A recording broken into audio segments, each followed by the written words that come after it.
Mesdames et messieurs, bonjour, bon réveil, bon matin. Nous sommes le lundi 6 juin 2016 et il est 6h30 dans nos studios. Ravi de vous retrouver, mon équipe et moi, après un week-end, j'espère, de repos pour les uns et les autres. Ce matin, on ira à Ziguinchor justement pour parler de système solaire. Vous l'aurez compris, c'est la chronique IMO qui signe justement ce dossier sur le nouveau système solaire qui a été initié à Ziguinchor. Et je m'en vais tout de suite dire bonjour à Moustapha, notre consultant immobilier. Bonjour Moustapha. Oui, bonjour Nafi. Comment ça va? Bonjour à tout le monde, ça va, alhamdoulilah. D'attaque? Oui. Peut-être à la veille du Ramadan déjà, un mot? Oui, c'est juste comme le dit tout le monde, hein. Oui. Donc, j'essaierai d'attaquer. On te pardonne. Voilà. Et tu nous parleras justement de ce nouveau système solaire à Ziguinchor. Est-ce que déjà en 30 secondes, on peut savoir ce que c'est? Oui, parce que déjà à Ziguinchor, on a déjà des systèmes solaires qu'on note là-bas, mais aujourd'hui, c'est un projet innovant parce que c'est un système solaire qui n'a pas besoin de maintenance du tout. Donc, pour 10 ans, on peut installer un panneau solaire qui peut alimenter tout un village et sans pour autant avoir des services de maintenance. C'est vrai que la dépendance énergétique est un fléau pour le développement. Donc, si on arrive à maîtriser l'énergie, eh bien, on maîtrise notre économie. Aline Badarakan ne me dira pas le contraire. Bonjour Aliou. Naturellement. Comment ça va? Ça va très bien. Alors, en cette veille de Ramadan, qu'est-ce que tu... Enfin, peut-être si le croissant lunaire apparaît ce soir. Certainement, ça ne fera pas plaisir à mes cousins sérères. Mais bon, nous, on attend avec beaucoup d'impatience quand même le Ramadan qui est un mois béni, un mois saint, un mois d'introspection. Et ça nous permettra, avec le recul opéré durant le Ramadan, de revenir avec beaucoup plus d'idées pour encore faire plaisir à nos chers téléspectateurs. Absolument. Et surtout, à moi de pardon. Bien dit Aline Badara. Ce matin, deux invités à ton arc. Hein. Tu as plusieurs cordes à ton arc. Deux invités ce matin. D'abord, monsieur Seth Sall. Il est le directeur de la promotion de l'économie numérique au ministère des Télécommunications et des Postes. Bonjour, monsieur Sall. Bonjour, madame Diouf. Merci d'avoir répondu à notre invitation. Merci beaucoup. L'économie numérique, est-ce qu'elle se porte bien? Oui, on peut dire qu'actuellement l'économie numérique se porte bien si on considère le poids et l'importance que ça représente au niveau de l'économie nationale. On en reparlera tout à l'heure. À vos côtés, madame Fatoumata Fall, présidente du réseau national des femmes et donc des jeunes femmes et femmes entrepreneurs du Sénégal. Alors, jeunes femmes et femmes entrepreneurs, c'est vrai que quand on est une jeune femme, c'est pas là. Enfin, on est presque aux portes de l'antichambre d'être femme, c'est ça? Tout à fait. Et quelle est aujourd'hui l'opportunité de ce réseau? L'opportunité, c'est de regrouper des jeunes femmes entrepreneurs, d'essayer de les hisser à un niveau optimal de savoir-faire et de compétences. Ben voilà, c'est très bien dit. De faire. La compétence déjà, c'est de savoir dire en peu de mots une grosse idée. Et vous l'avez fait, madame Fall, à tout à l'heure. Allez, installez-vous confortablement. On va démarrer ce magazine en douceur avec la chronique horoscope signée Nafissa Ayer. Bélier, ne vous inquiétez pas autant pour rien. Vos questions vont finir par trouver des réponses. Vous allez mieux dormir et vous vous sentirez plus serein. Vous devez aussi apprendre la patience, ce qui n'est pas votre fort. Taureau, prenez juste le temps de planifier, de vous organiser pour ne pas vous sentir débordé par les événements. Il faut vous soucier de moindres détails, mais aussi de votre sommeil qui vous permettra de garder votre concentration.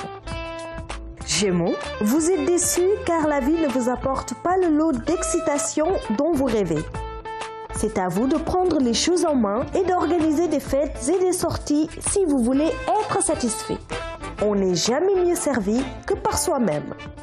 Cancer, vous vous sentez abattu? Vous manquez de motivation? Acceptez de ne pas vous contraindre à quoi que ce soit et fiez-vous à l'inspiration du moment. C'est la bonne période pour oublier toutes vos obligations. Lion, stoppez rapidement cette tendance à grignoter toute la journée, car votre silhouette pourrait vite en pâtir. Actuellement, les règles de la diététique vous passent complètement au-dessus de la tête. Vous êtes en mode compulsion. Vierge, cessez de mettre vos nerfs à rude épreuve. Accordez-leur un peu plus de repos. Votre tête et votre corps réclament du calme et de l'apaisement. Pourquoi ne pas tester des tisanes relaxantes et des séances de relaxation? Balance. Inutile de vouloir faire des prouesses ou de la surjouer pour satisfaire tout le monde. Il suffit juste d'être vous-même et de montrer qui vous êtes vraiment. Ne jouez plus de rôle, cela ne sert qu'à brouiller les pistes. Scorpion, cherchez à vous débarrasser des soucis et des angoisses coûte que coûte. Ils vous polluent la tête et vous empêchent d'être serein. S'il vous prend l'envie d'aller pratiquer un sport, allez-y progressivement, pas en fonçant la tête baissée. Sagittaire, vous voudriez tout réformer et tout changer dans votre vie. Eh bien, n'en faites rien. Tout bouleverser durant cette période tourmentée vous déséquilibrera complètement. Prenez votre mal en patience et ne commettez pas d'erreur. Capricorne, vous avez une superbe résistance physique, mais votre apparente décontraction n'est qu'une façade. Pourquoi ne jamais vouloir montrer vos faiblesses, surtout à vos proches? Vous passez pour une machine de guerre. Verseau, votre maître mot est de profiter de la vie et de ses plaisirs sans vous soucier de quoi que ce soit. Vous avez l'impression de voir le bout du tunnel. Vous avez bien raison de savourer. N'en perdez pas une miette. Vous retrouvez votre équilibre. Poisson, le seul moyen de vous concentrer est de mettre de l'ordre chez vous. La sensation d'espace vous permet d'avoir l'impression d'être libre. Vous avez besoin d'air et vous l'exprimez haut et fort, sous peine de blesser. C'était tout pour votre horoscope du jour. Excellente journée. Excellente journée à toi, Nafissa Ayer. Allez, on va poursuivre avec le bloc d'infos. Le flash, ce sera peut-être tout à l'heure. Mais pour l'heure, je vous propose la revue des titres. C'est parti.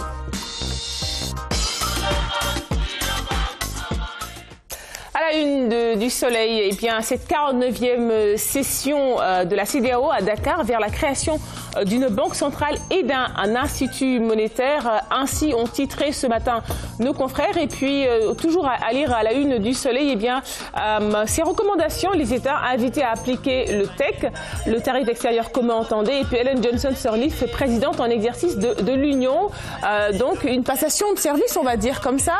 Bien, c'est une passation de service qui devrait certainement faire plaisir à notre deuxième invitée, Madame Fall, n'est-ce pas? D'autant plus qu'elle est là pour défendre la cause des femmes. Aujourd'hui, c'est une dame, une grande dame qui est à la tête de l'UEMOA en soi.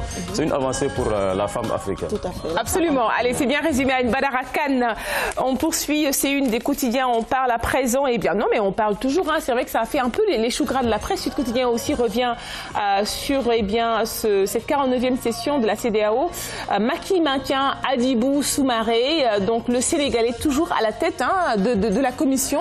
En attendant le compromis. Disons c'est juste un compromis en attendant peut-être maintenant d'élire un candidat qui ferait le consensus parce que tout simplement le Sénégal, je crois bien, voudrait peut-être postuler parce qu'il y a ce qu'on appelle une entente tacite entre les grands États de l'UEMOA.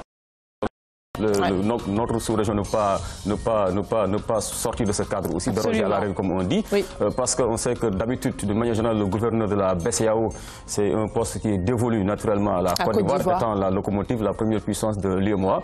Le Sénégal étant aussi la deuxième, je crois, fait tout pour contrôler la commission de l'UEMOA.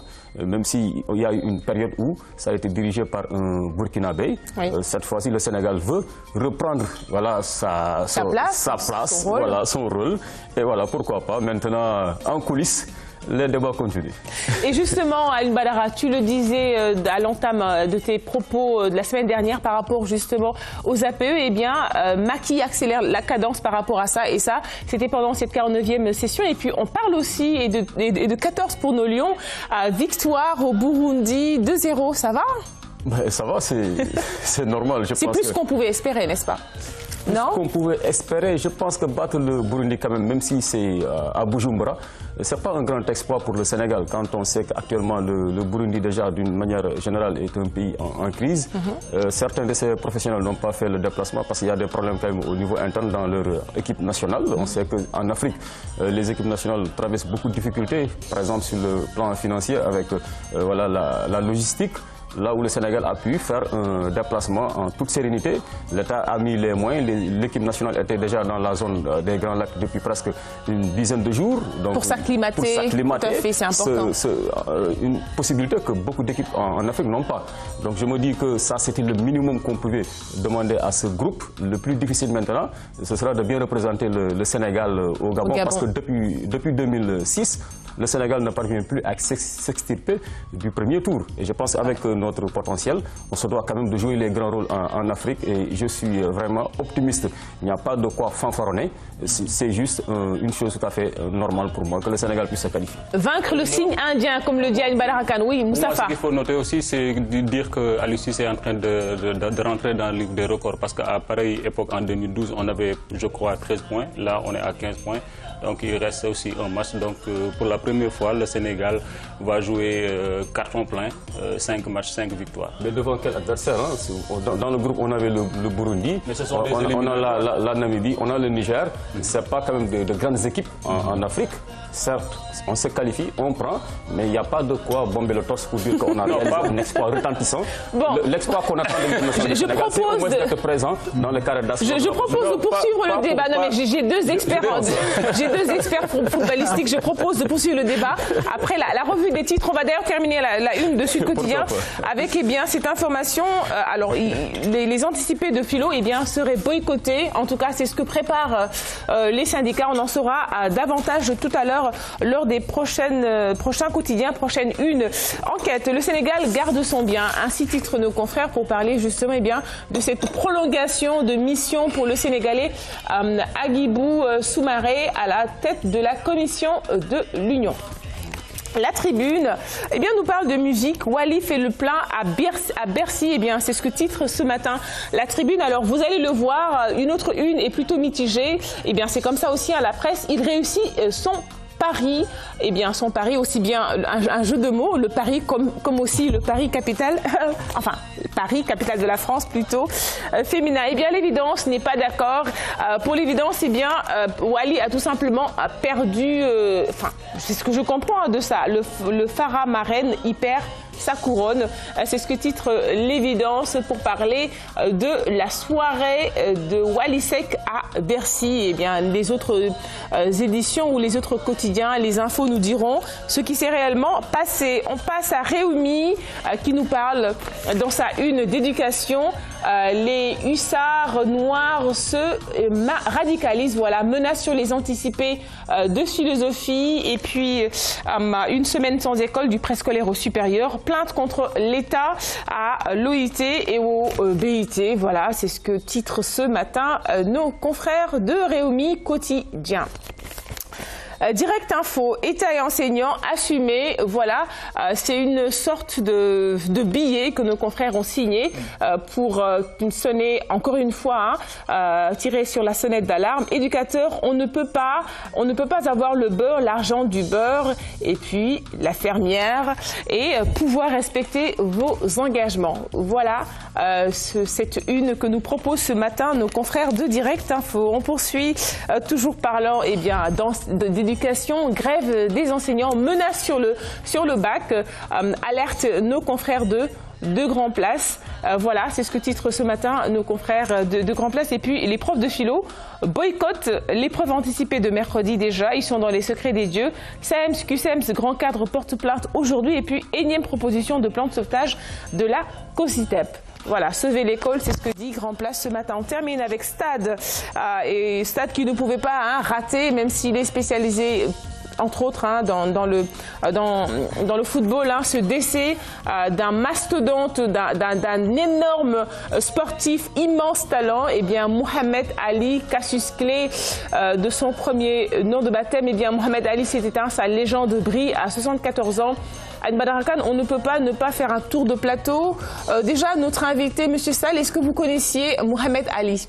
Oui, je connais Mohamed Ali. C'est un ancien boxeur américain. Oui.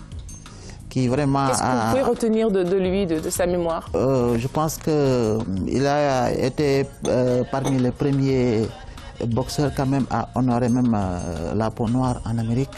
Au moment où vraiment il y avait la ségrégation, il y avait le racisme.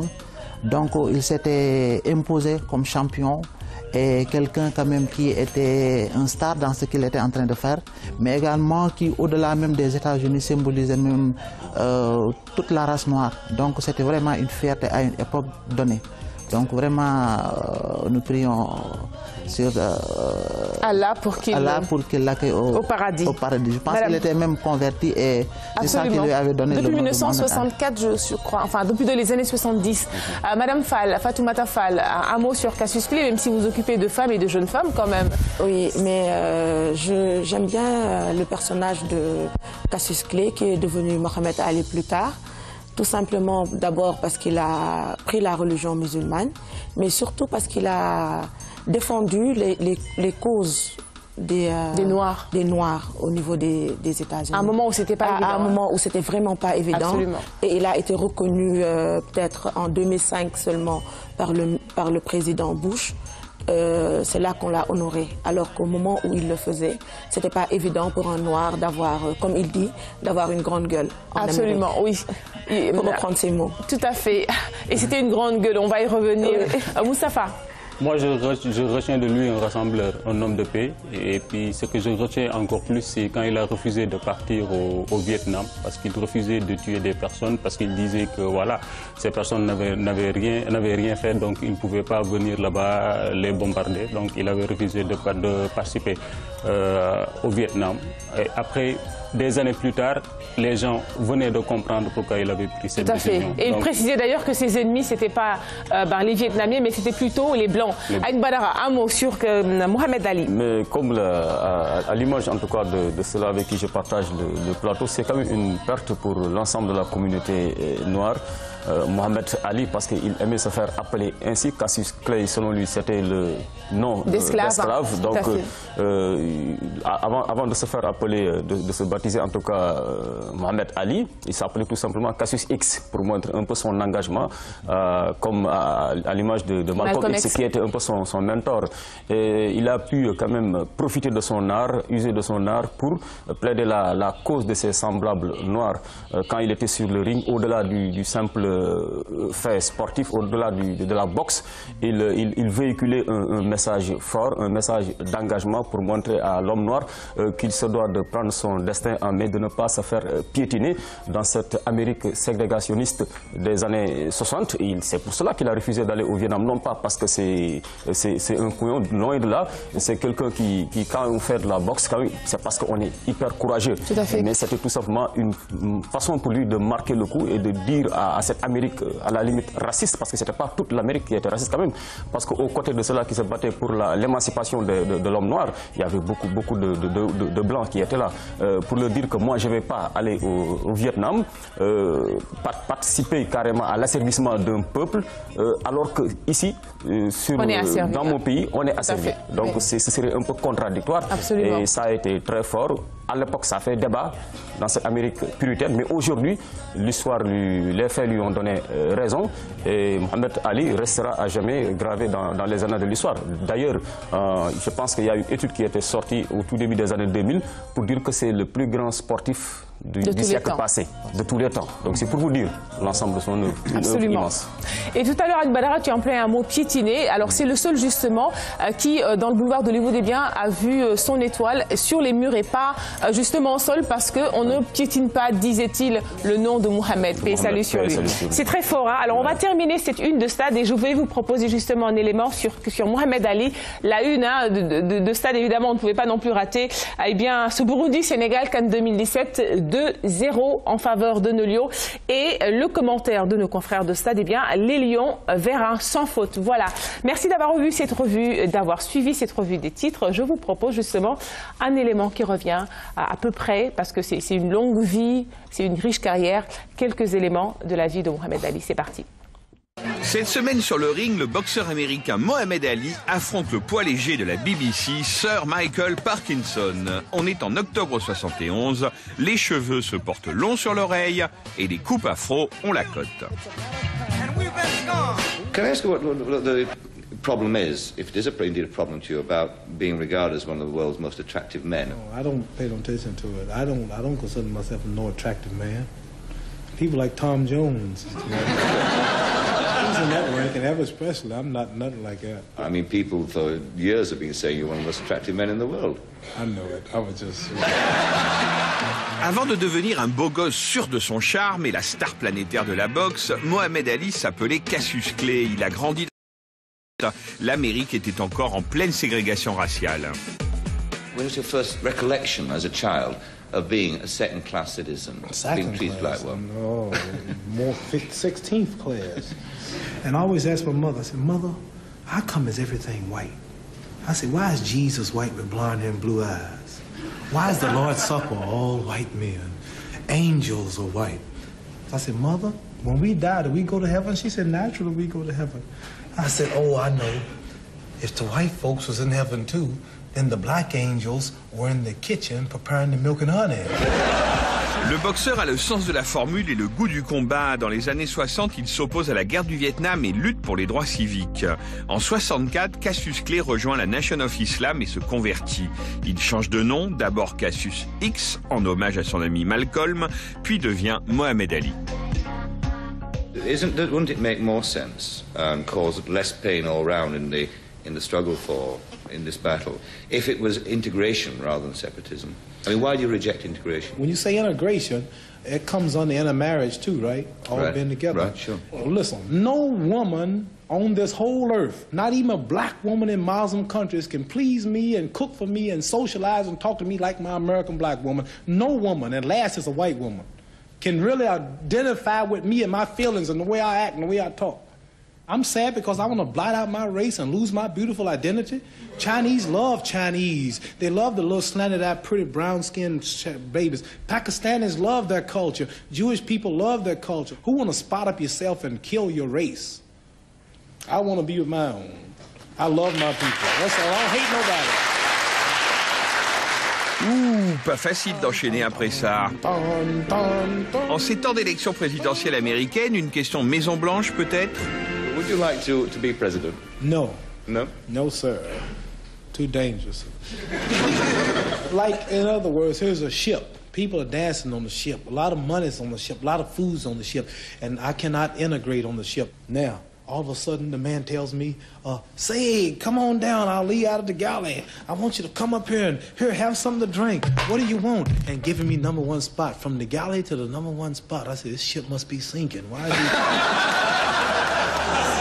Muhammad Ali, thanks a lot. I really have one more it. poem about your show. Two seconds. All right. I love your show, and I like your style. But your pay is so cheap, I won't be back for a while. C'est-à-dire qu'à l'époque, peut-être déjà la boxe faisait mieux nourrir son homme que l'animation télé. Mais j'imagine que c'est toujours que le journalisme aussi, c'est toujours le cas. C'est toujours le cas, il ne faut pas qu'on se voile la face. Hein. Non mais il y a des professions... C'est surtout la passion qui nous guide. Hein. Mais c'est ça en fait, si on veut s'enrichir, on n'a qu'à changer l'enseignement, le journalisme, etc. Mais ça ne fait pas de nous des hommes riches ou des femmes riches, mais quand même on est riche de notre passion. Et c'est ça aussi qui est important. C'est vrai, ils reçoivent. Mais nous aussi, on en reçoit. Je suis désolée, on en reçoit. Hein. Merci beaucoup, Moustapha, pour cette précision. Alors, Grande Gueule, on l'avait dit, c'était une grande gueule. Ouais. Et surtout, on se rappelle les combats avec Foreman, mais aussi Frazier. Foreman au Zaïre et puis Frazier aux Philippines. Ouais. Le combat le plus mémorable, selon moi, et certainement je partage ça avec beaucoup d'observateurs, c'est surtout celui-là qu'il a effectué en Afrique. Face à Foreman, oui. Un combat parrainé à l'époque par le tout-puissant Mobutu Sese Seko. Mais quand même, c'était une fierté pour l'Afrique d'accueillir un tel fils qui revient aux sources pour effectuer un combat aussi épique. À l'époque, il n'était pas le favori. Le favori, c'était Foreman, parce qu'il est beaucoup plus musclé, beaucoup plus puissant. Mais lui, de par son intelligence sur le ring, son agilité, il a carrément ébranlé son adversaire, l'a désarçonné, et c'est comme ça qu'il est venu à bout de Foreman. Et dès son arrivée, en tout cas à Kinshasa, en foulant le tarmac, en tout cas de l'aéroport d'Ili, pour le pouvoir colonial, parce qu'à l'époque, les Belges qui colonisaient le Congo belge, aujourd'hui la République démocratique du Congo, ils lâchaient bien souvent des chiens sur les manifestants noirs, et cela est resté dans leur mémoire collective. Ah, il s'en est servi. Pour avoir la foule de son côté. Et c'est comme ça que les Kinois, en tout cas les habitants de Kinshasa, quand ils ont vu Ali avec son humilité, quelqu'un qui leur est proche, ils ont dit Ali Bomaye, ça veut dire en lingala tout simplement Ali tue-le. Et déjà, avant d'être sur le ring, il était le grand gagnant, le grand vainqueur aux yeux du peuple kinois et de toute l'Afrique. Merci beaucoup Alioune Badara pour cette analyse. Oui. Si ce combat s'est tenu aussi en Afrique, il faut rendre grâce aussi à Don King, Don King qui était le grand promoteur de l'époque. Donc les entreprises refusaient de sponsoriser ce combat, donc il a eu l'idée de chercher des États pour sponsoriser le combat. Et il a trouvé le dictateur Mobutu à l'époque déjà. Ah oui, et même qu'il les a retenus 2 mois parce que Foreman étant blessé, il avait peur en fait qu'en retournant il ne revienne plus. Donc il les a retenus 2 mois le temps qu'il termine le passeport tout simplement. Absolument, voilà, c'était aussi ça. Merci beaucoup, c'est ce qu'on pouvait dire ce matin sur Mohamed Ali. Merci beaucoup à la réalisation. Allez, on poursuit ce magazine avec la gym qui s'installe. C'est un coup de gueule sur les médias justement qui n'en disent pas beaucoup sur le sport. Regardez ce que ça donne. Bonjour et bienvenue dans cette vidéo où je vais exprimer un coup de gueule. Je ne sais pas si vous vous rappelez, mais TF1 avait réalisé un reportage sur le régime paléolithique, entre guillemets. J'aime pas appeler ça le régime paléolithique. Bref, ils avaient parlé d'alimentation et du sport. Jusque-là, pas de problème. Au contraire, puisque si vous voulez obtenir des résultats, brûler de la graisse et rester en bonne santé, alors vous devez coupler activité physique et alimentation. D'ailleurs, TF1 était venu dans ma cuisine et nous avions réalisé une recette qui permet de brûler de la masse grasse et construire du muscle tout en se faisant plaisir. Seulement voilà, ils ont complètement ridiculisé le côté sport où on voyait des personnes se jeter des bûches au bois de Boulogne. Du coup, les personnes qui ont regardé cette émission ont dû se dire que le mode de vie paléo était suivi par des personnes excentriques. Alors que ce n'est pas du tout le cas. Le but du paléo fitness, est de faire travailler son corps comme le faisaient nos ancêtres. Une des caractéristiques est tout simplement de lutter contre la gravité. Vous savez, cette force universelle exercée sur n'importe quel corps sur Terre. Le fait de lever une bûche de bois permet tout simplement de lever quelque chose de lourd et de travailler à l'ancienne. Je ne sais pas si vous avez déjà essayé de lever un gros morceau de bois, mais c'est très lourd. En d'autres termes, ça peut vous faire travailler énormément. J'ai donc décidé de créer cette vidéo pour montrer au plus grand nombre comment nous, adeptes du paléo, nous faisons du sport. Sport entre guillemets, car il s'agit plutôt de s'amuser en faisant des mouvements naturels qui permettent de reproduire les efforts que faisaient nos ancêtres il y a des dizaines de milliers d'années. Avez-vous déjà vu un homme des cavernes obèse? Non, et il y a une raison à cela. Nos ancêtres ne perdaient pas leur temps sur des machines de musculation ultra sophistiquées, mais inutiles. Ils ne se gavaient pas non plus de sucre raffiné. Mais ça, c'est une autre histoire. Pour manger et survivre, ils devaient courir, sauter, grimper, nager, marcher longtemps, se rouler par terre, se battre, etc. Tout cela provoquait une réaction en chaîne qui produisait des hormones qui avaient un effet bénéfique sur la santé,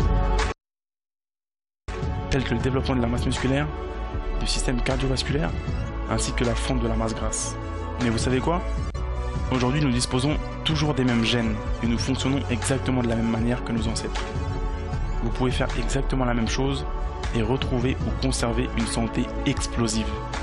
Le tout avec des séances beaucoup plus courtes que ce qui se fait d'habitude en salle de sport. Suivez-moi. Il va nous parler justement de cette direction avec Alioune Badara Kane. Et de plus en plus à travers le monde, on parle quand même de l'existence de cette économie numérique. Donc on dit même qu'en fait, elle est actuellement la seule capable de porter le développement des pays émergents. Et le Sénégal voudrait être sur la voie de l'émergence. Donc forcément, on est obligé d'être performant à ce niveau par rapport à l'économie numérique. Mais il y a une controverse par rapport à sa définition. Parce qu'un peu partout, il y a plusieurs définitions qui sortent. Aujourd'hui, quelle est la vraie définition, la bonne définition qu'on pourrait donner à l'économie numérique? C'est quoi l'économie numérique, M. Sall? Merci beaucoup. Je voudrais d'abord remercier la RTS pour cette invitation sur le plateau de Kenkeliba qui me donne l'occasion d'échanger sur un secteur aussi important que l'économie numérique. Mais avant de répondre à votre question, je voudrais d'abord insister un peu sur l'importance que revêt aujourd'hui l'économie numérique aux yeux des pouvoirs publics au Sénégal. Je dois rappeler que dans sa vision d'un Sénégal numérique, l'ambition du gouvernement du Sénégal est de réaliser le numérique partout, pour tous les usages en 2025. Et vous conviendrez avec moi que l'atteinte d'un tel objectif suppose que des ruptures soient opérées. Et c'est pourquoi, au concept de réduction de la fracture numérique jusqu'ici utilisé, vient s'ajouter un nouveau paradigme, celui de la promotion de l'économie numérique et du partenariat. Et c'est pour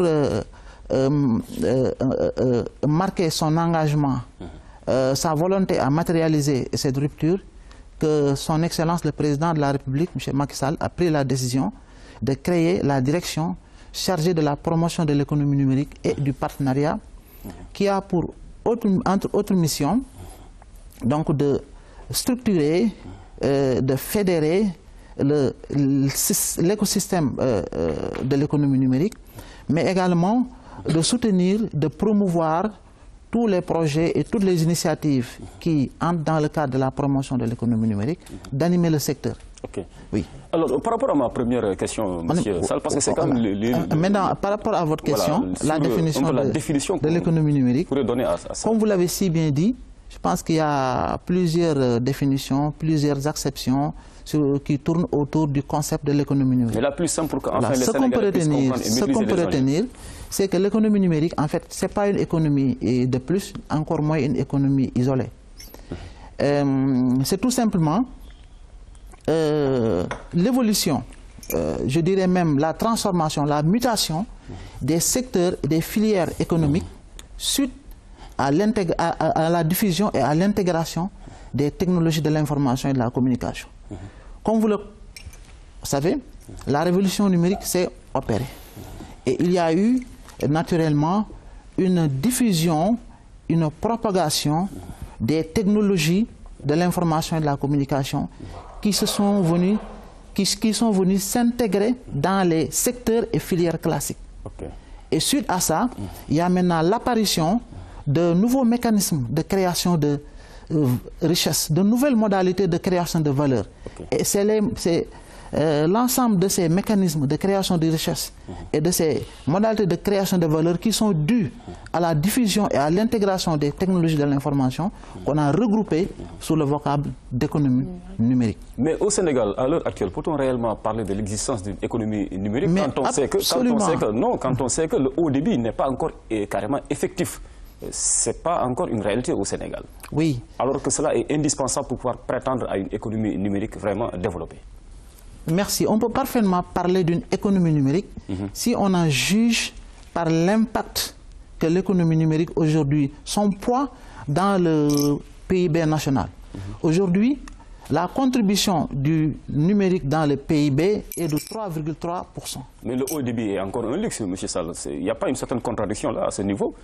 Parce que j'ai comme l'impression que vous rangez notre pays, en tout cas au niveau de ces États-là, où réellement le haut débit, en soi, c'est une banalité. Jusqu'à présent, à Dakar, c'est un luxe. Oui. Est-ce que cela existe déjà? Ce n'est pas moi qui l'ai rangé au niveau des pays, mais c'est les statistiques, c'est les études qui sont faites par des cabinets internationaux qui prouvent que le Sénégal, quand même, a un rang très enviable par rapport aux autres pays africains. Je vous ai dit tantôt que si on considère donc le produit intérieur brut national, alors le Sénégal a l'économie numérique donc contribue à hauteur de 3,3%. Et ceci classe le Sénégal parmi les 9 pays au monde et le premier pays en Afrique. Et vous avez tantôt parlé donc de la couverture en matière de haut débit. Voilà. Je dois dire qu'actuellement, il y a des efforts extrêmement importants qui ont été déjà faits. Si vous prenez la couverture par la fibre optique, on est à plus de 6000 km. Et je suis d'accord qu'il y a des disparités entre les zones rurales et les zones urbaines et les zones périurbaines. Mais l'État est en train quand même de faire des efforts. Avec le FEDESUS, le fonds de développement de j'en viens tout à l'heure pour corriger ces disparités. Et madame vient tout à l'heure de parler du service universel, que l'État donc a mis en place à travers un fonds qui est le fonds de développement du service universel, dont l'objectif est de favoriser le développement des services de télécommunications dans les zones où ce n'est pas rentable. Et vous avez certainement, vous connaissez ce que l'opérateur de service universel, CSU-AO, qui est en train d'opérer dans la région de Matam. C'est également donc un projet pilote que l'État a lancé pour amener la couverture Internet au niveau donc de la région de Matam et qui, au terme de sa phase d'évaluation pilote, pourrait être généralisé à l'ensemble du territoire. Donc aujourd'hui, nous sommes également au niveau du ministère des Postes et des Télécommunications en train donc de travailler sur un projet de partage d'infrastructures. Comme vous le savez, nous avons essentiellement les opérateurs qui investissent donc dans la couverture des télécommunications au niveau du monde rural.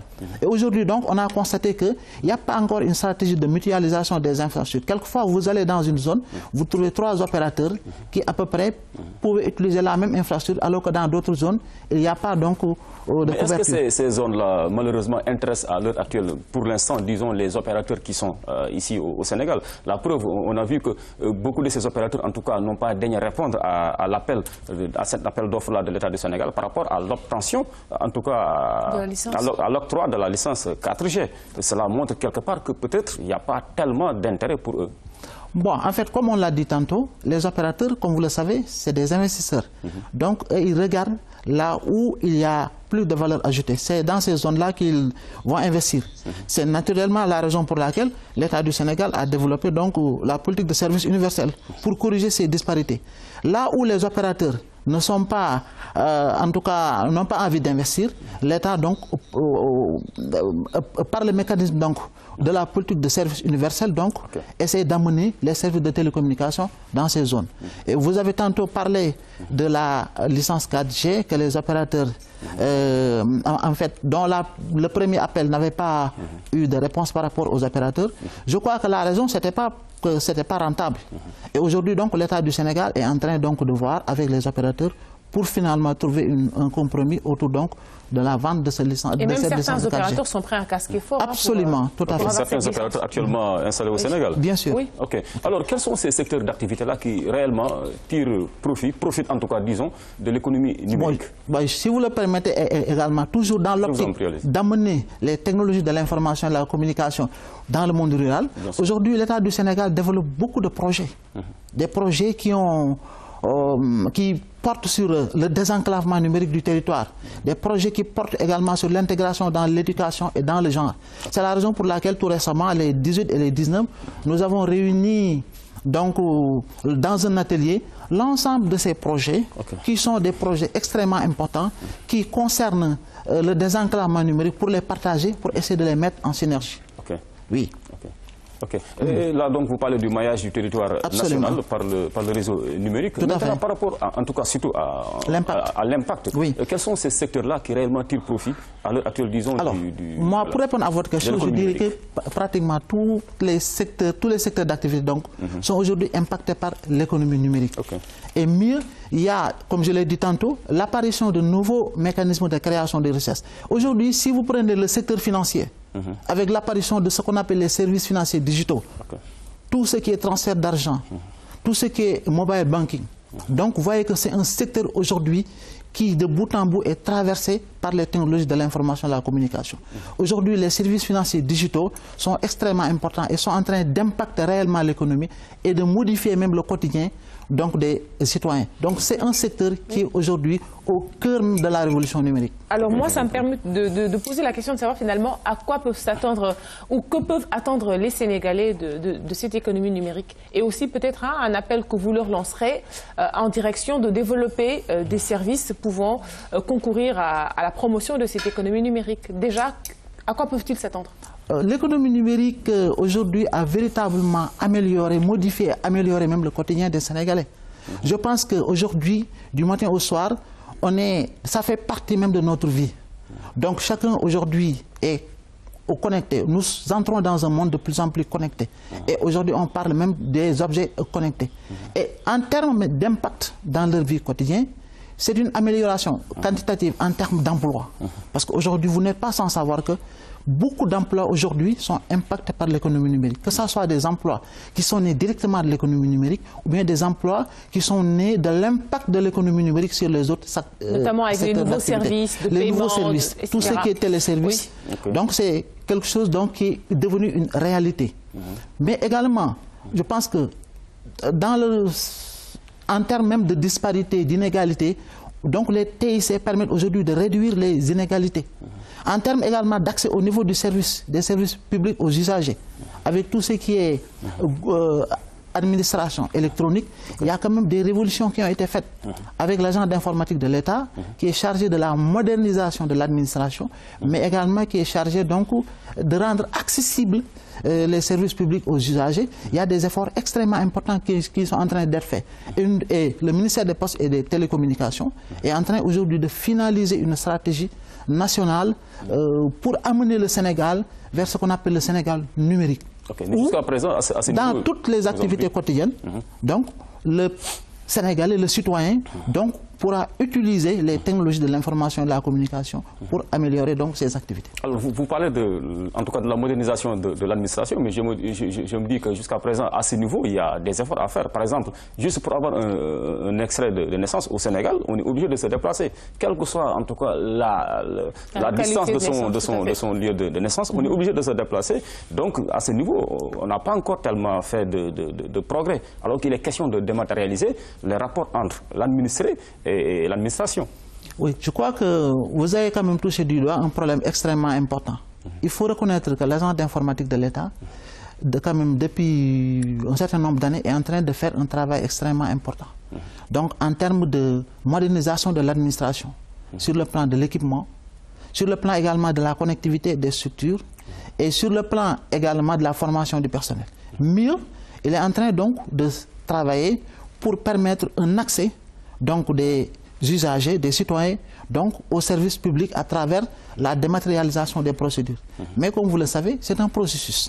Et que donc, il y a beaucoup d'étapes à franchir. Mais je suis persuadé que les problèmes dont vous venez de parler tout à l'heure trouveront des solutions d'ici peu de temps. Alors, même maintenant, ces disparités entre les pays, en tout cas entre l'Afrique anglophone et l'Afrique francophone, nous sommes carrément dans l'espace francophone, on voit que dans les pays anglophones, ils sont beaucoup plus en avance que